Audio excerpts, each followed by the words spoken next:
और उधर बीजेपी नेता नवनीत राणा ने अपना नामांकन दाखिल किया है और एक बार फिर से अमरावती से बम्पर जीत का भरोसा जताया। देखिए खास रिपोर्ट।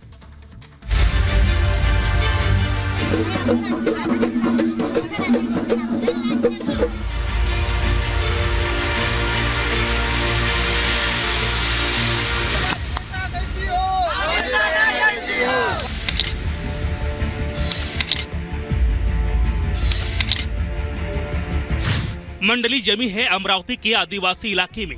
लोग हैं और साथ में प्रतिनिधित्व करने वाली नेत्री नवनीत राणा। वही नवनीत राणा जो हनुमान चालीसा के मुद्दे पर उद्धव को चुनौती दी थी, इस बार भगवा बांधकर उद्धव को अमरावती से चुनौती देने पहुंची हैं।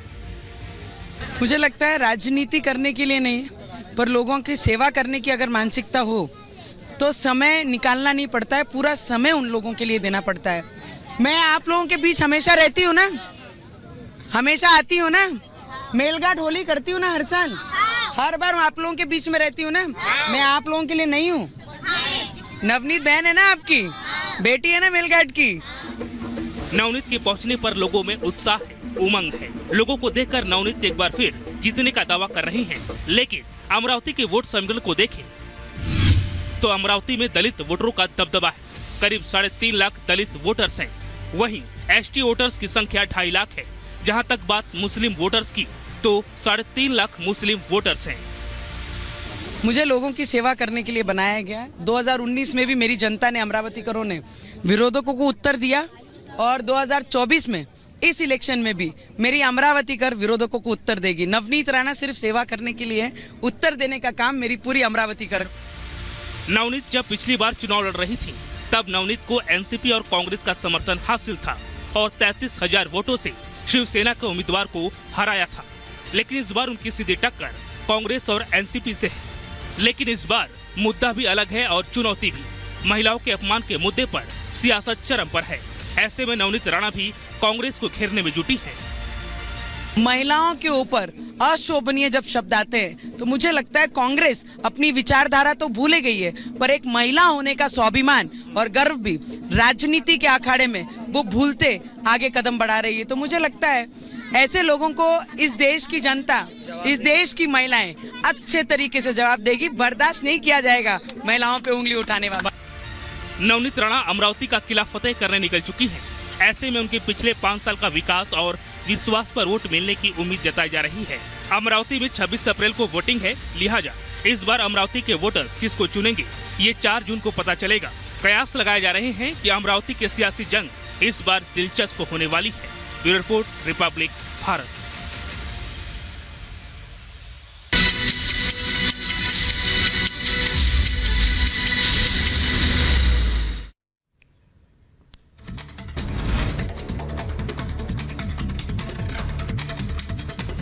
खबरों की शुरुआत करते हैं हिमाचल प्रदेश के चंबा में भूकंप के तेज झटके। रिक्टर स्केल पर 5.3 मापी गई तीव्रता। लोग घरों से निकले बाहर। चंबा में आए भूकंप से लोगों में दहशत, लोगों में दिखी दहशत। दुकान और मकान से बाहर आए लोग।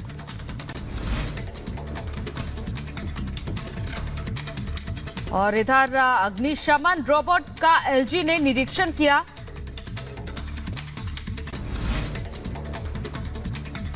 गाजियाबाद में क्रॉकरी के गोदाम में लगी भीषण आग। गोदाम में आग से मची अफरा तफरी। दमकल की 12 गाड़ियां आग बुझाने में जुटी।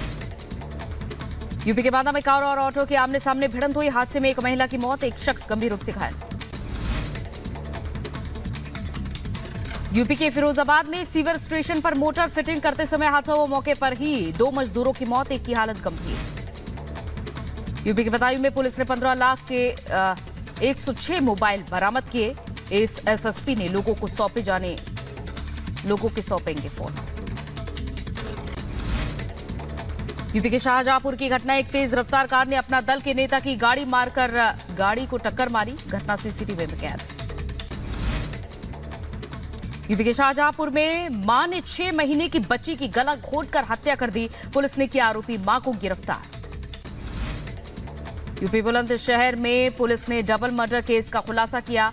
नौकर ने साथी के साथ मिलकर की राजीव गर्ग और सुधीर कुमार की हत्या। यूपी के ग्रेटर नोएडा में चुनाव से पहले अलर्ट पर पुलिस। लग्जरी कार से बरामद किए 10 लाख रुपए कैश। मध्य प्रदेश के इंदौर से आई हैरान कर देने वाली खबर। शख्स ने युवती और उसके मौसेरे भाई को मारी गोली, दोनों की मौके पर मौत। युवक ने खुद को भी मारी गोली। पुलिस प्रेम प्रसंग के एंगल से देख रही है घटना। जम्मू कश्मीर के पुंछ में लोकसभा चुनाव को लेकर जोर शोर से हो रही है तैयारी। जिले के विभिन्न निर्वाचन क्षेत्र में लाई गई हैं ईवीएम मशीनें। के साथ जो हुआ वो टीएमसी के अत्याचार की पराकाष्ठा थी।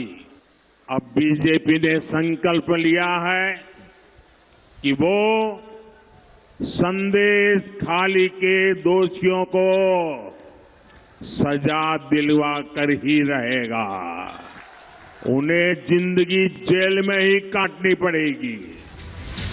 मोदी ताबड़तोड़ हमले कर रहे थे और संदेश खाली की महिलाओं को इंसाफ देने के लिए हुंकार भर रहे थे, तो कोर्ट में सुनवाई के दौरान इस मामले में ईडी की ओर से पैरवी कर रहे केंद्र सरकार के डिप्टी सॉलिसिटर जनरल धीरज त्रिवेदी ने ममता सरकार पर सहयोग न करने का आरोप लगाते हुए पूछा कि ऐसी स्थिति में केंद्रीय एजेंसियां जांच को आखिर कैसे आगे बढ़ा पाएंगी।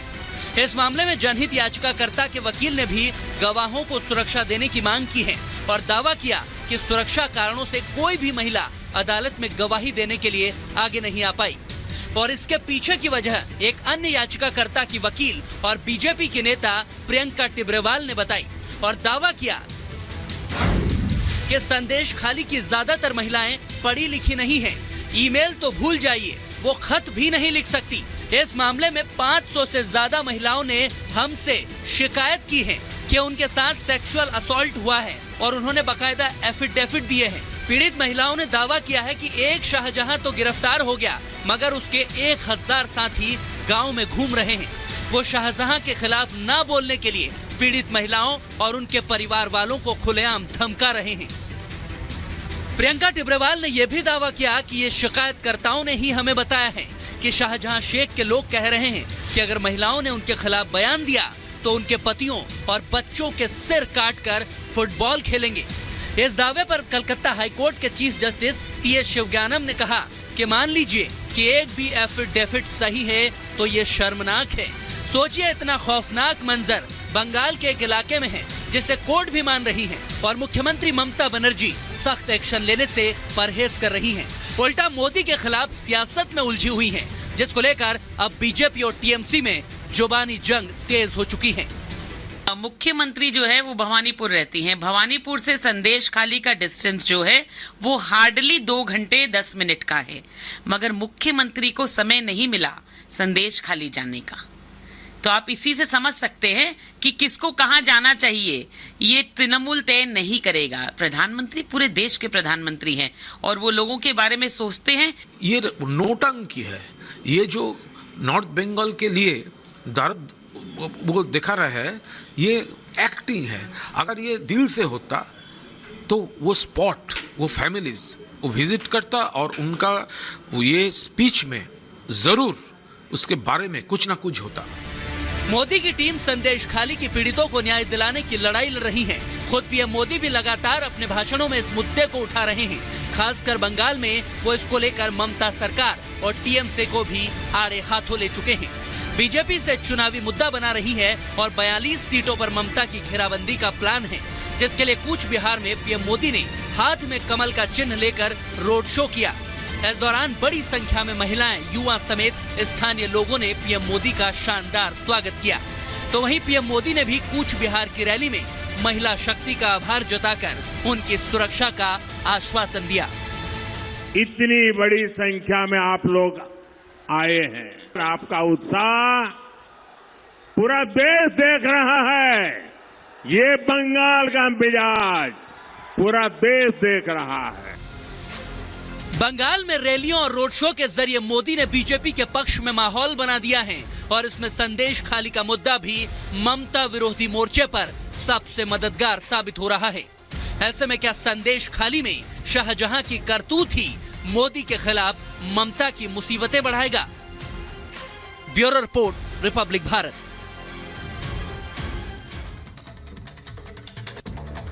तो चलिए अब बात करते हैं अमेठी की, जहां से अभी तक ये सवाल उठ रहा था कि कांग्रेस आखिर यहां से किसे चुनावी मैदान में उतारेगी।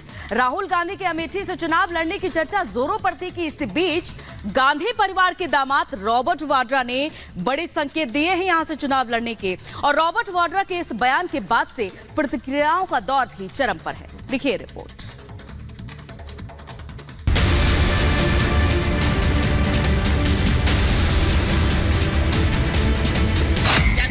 हमारी सेवा को देखा, जाना, परखा और पुनः हम पर विश्वास किया।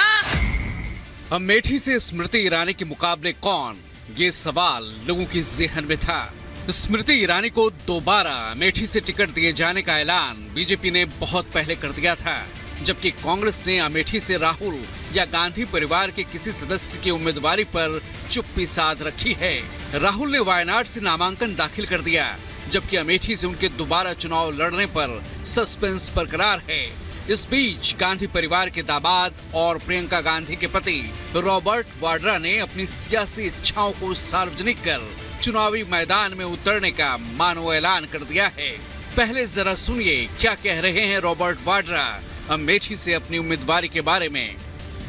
अपना पहला कदम अगर राजनीति में रखता हूं और सांसद बनने की सोचता हूं तो मैं अमेठी को ही रिप्रेजेंट करूं, क्योंकि मैंने 99 से अपनी जो प्रचार प्रियंका के साथ शुरू किया वो अमेठी में ही था। गांधी परिवार के दामाद रॉबर्ट वाड्रा ने स्मृति ईरानी पर निशाना साधा और दावा किया कि अमेठी की जनता उन्हें बतौर सांसद राजनीति में आने का मौका देना चाहती है। जब अमेठी के लोगों को लग रहा है कि उन्होंने गलती की कि स्मृति जी को जताया और राहुल को वहाँ से जो भी है कि कोई और कंस्टिट्यूएंसी ढूंढनी पड़ी या जो भी है, पर मुझे लग रहा है कि वो चाहते हैं कि गांधी परिवार का कोई भी सदस्य वापस आए, वहाँ वो भारी बहुमत से जिताएंगे। हालांकि ये कोई पहली बार नहीं है जब रॉबर्ट वाड्रा ने सियासी पिच पर खेलने की अपनी इच्छा जताई हो, लेकिन इस बार अमेठी में कांग्रेस प्रत्याशी को लेकर लोगों में दिलचस्पी ज्यादा है और रॉबर्ट वाड्रा ने एक तरह से चुनाव लड़ने की अपनी इच्छा को सार्वजनिक कर इशारा कर दिया है कि गांधी परिवार की तरफ से मुमकिन है कि उन्हें अमेठी की कमान सौंप दी जाए। अब वाड्रा के बयान के बाद सियासी तंज भी शुरू हो गए हैं। रॉबर्ट वाड्रा ने अब इच्छा जताई है कि वो भी चुनाव लड़ना चाहते हैं, क्योंकि जमीनों से उनका विशेष जुड़ाव है। तो अभी जमीनी नेता के आने से कांग्रेस पार्टी की जमीन कितनी मजबूत होगी ये तो वक्त बताएगा, लेकिन हम स्वागत करेंगे, क्योंकि ऐसे भ्रष्टाचारियों को पराजित करने में एक अलग प्रकार का सुख अनुभव होता है। ऐसे भ्रष्टाचारियों के लिए अब लोकतंत्र में कहीं कोई स्थान नहीं होगा और ये मुंह की खाएंगे। ये आ जाएंगे तो और भी गलत दिशा में ही पार्टी जाएगी। फिर भी अब मैं कांग्रेस पार्टी में नहीं हूं और कांग्रेस पार्टी किसको मौका देती है और किसको चुनाव लड़ाती है और किसकी वजह से पार्टी का फिर से रिवाइवल होगा, ये अब कांग्रेस पार्टी को तय करना है। मैं कुछ नहीं कहूंगा। मैंने पिछले 20 वर्षों में बहुत कुछ देखा है, भोगा है, और मेरा ऐसा मानना है कि अब पार्टी पूरी तरह से एकदम